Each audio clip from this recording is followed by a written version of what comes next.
Seperti kita ketahui, pemain yang telah membela Persipura sejak 2005 atau telah 16 tahun ini mengakui telah melakukan pelanggaran indisipliner. Boas dan Justinus telah mengkonsumsi alkohol 2 hari menjelang pertandingan uji coba melawan Persita di Tangerang. Sebelum pertandingan tersebut, Justinus berbicara dengan pelatih Persipura, Jackson Pereira Thiago. Pemain yang telah 14 tahun membela Mutiara Hitam ini membuat pengakuan ke Jackson bahwa ia dan Boas telah mengkonsumsi minuman keras. Meski sudah membuat pengakuan, Jackson tetap memainkan keduanya. Saat Boas dan Justinus tampil belum terjadi hal-hal yang aneh. Tetapi saat keduanya diganti ada insiden keributan antara pemain Persipura dan Persita. Pertandingan sampai harus diakhiri. Justinus Pae merasa harus mengatakan yang sebenarnya ke Jackson Thiago. Dia panggil coach keluar dan dia sampaikan itu, bahwa saya ada minum. Tapi semua dikembalikan lagi ke coach. Saya pikir dia Justinus Pae jujur, ucap Boas. Kami memang indisipliner dan siap menanggung akibatnya. Tapi saya pikir kejujuran itu sangat berarti. Karena jujur sama pelatih memang saya akui. Saya dengan Tipa minum. Ini bukan pertama kali terjadi. Saya dan Tipa siap dengan sanksi dari manajemen. Cuman caranya saja yang saya rasa ini tidak baik, ucap mantan pemain Karsai ini menambahkan. Pada Senin 4 Juli siang, Boas dan Justinus dipanggil manajer tim Bento Manubun ke lobi hotel tempat Persipura menginap. Dalam pertemuan tersebut, turut hadir pula Jackson. Bento, kata Boas, lantas memerintahkan keduanya untuk pulang ke Jayapura. Saat bertemu itu, dijelaskan Pak Bento sebagai manajer tim. Saya tak tahu apa, ini benar langsung pesan dari Pak Rudi, Mas Wi, atau Pak Mano Ben Hurtomi. Saya berdua diam karena kita salah. Pak Bento sampaikan kayaknya kita di sini tidak dihargai karena sudah berulang kali, katanya. Setelah itu Jackson dipersilahkan berbicara. Dia bilang pemain Persipura terganggu. Dia Jackson bilang sudah tidak punya respect. Saya akui itu karena memang kita sudah sepakat untuk saling respect. Akhirnya saya dan Tipa diminta kembali ke Jayapura, ucapnya menjelaskan. Sebelum pertemuan itu rampung, Bento mengatakan bahwa akan ada sanksi untuk keduanya. Soal apa sanksi yang akan diberikan bakal diumumkan setelah manajemen Persipura bertatap muka. Sebelum terbang ke Jayapura pada Senin 14 Juni malam, Boas Salosa dan Justinus pamit kepada Jackson.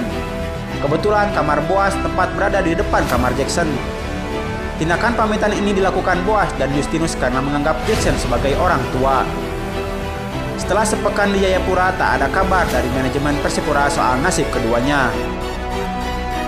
Boas sempat bertanya ke Bento dan dijawab bahwa Rocky Babena dan Ben Hurtomi Mano masih di luar kota sehingga tak bisa mengambil keputusan. 2 minggu dinanti, keputusan tak kunjung keluar. Hal ini membuat Justinus gelisah dan berulang kali mendorong Boas untuk meminta kepastian.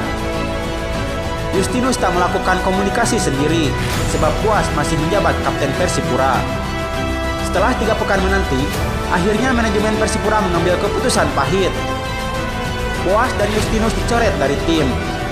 Putusan itu dilakukan Persipura karena isu soal Boas dan Justinus pergi dari pergunjingan di media sosial. Saya ingin keputusan diambil secepatnya. Karena menurut kita, sebagai pemain itu, 3 pekan waktu yang cukup lama. Cuma yang disayangkan saya seperti tidak dihargai. Kita sama-sama tinggal satu tempat. Rumah tidak berjauhan. Tapi untuk bertemu saja susah, kata Boas. Kondisi ini rupanya coba dimanfaatkan oleh klub-klub Liga 1 dan Liga 2 untuk memboyong legenda Papua dan timnas tersebut. Sebut saja satu, ada Borneo FC. Borneo FC dikabarkan berminat untuk memboyong Boas dan Justinus. Hal tersebut disampaikan oleh manajer Borneo FC, Farid Abu Bakar. Borneo FC sendiri bukan klub yang asing untuk Boas. Sebelumnya, pemain berusia 35 tahun ini tercatat membela Borneo FC pada tahun 2018 lalu. Meski begitu, Farid menyebut pihaknya belum bernegosiasi langsung dengan Boas. 2. Persija Jakarta. Boas Salosa memang kini diisukan akan mengikuti salah satu jejak yang sempat ditapaki Bambang Pamungkas, yakni berkostum Persija Jakarta. Rumornya ke Persija Jakarta semakin diperkuat setelah Boas Salosa mengakui diminati oleh tim dengan julukan Macan Kemayoran tersebut. Ya, mungkin yang menghubungi saya salah satunya Borneo FC, ada juga dari tim Liga 2 serta Persija Jakarta, kata Boas Salosa. 3. Rans Cilegon.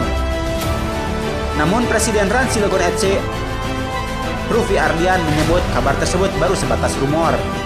Sejauh ini masih rumor, jadi dinikmati saja rumor yang sedang berjalan, kata Rufi Ardian. Rufi Ardian menyebut pihaknya belum berencana mendatangkan pemain baru dalam waktu dekat. Dari kami, Rans Cilegon FC, belum ada arah pembicaraan apapun mengenai Boas Salosa, tutupnya. Ada juga yang menyebutkan bahwa Boas Salosa juga diminati klub Liga 1 lainnya, yakni Persib Bandung, dan klub Liga 2 lainnya, yakni AHPS Pati. Namun belum ada statement resmi dari kedua klub tersebut. Layak untuk kita nanti, kemanakah labuhan klub selanjutnya sang legenda Boas Salosa?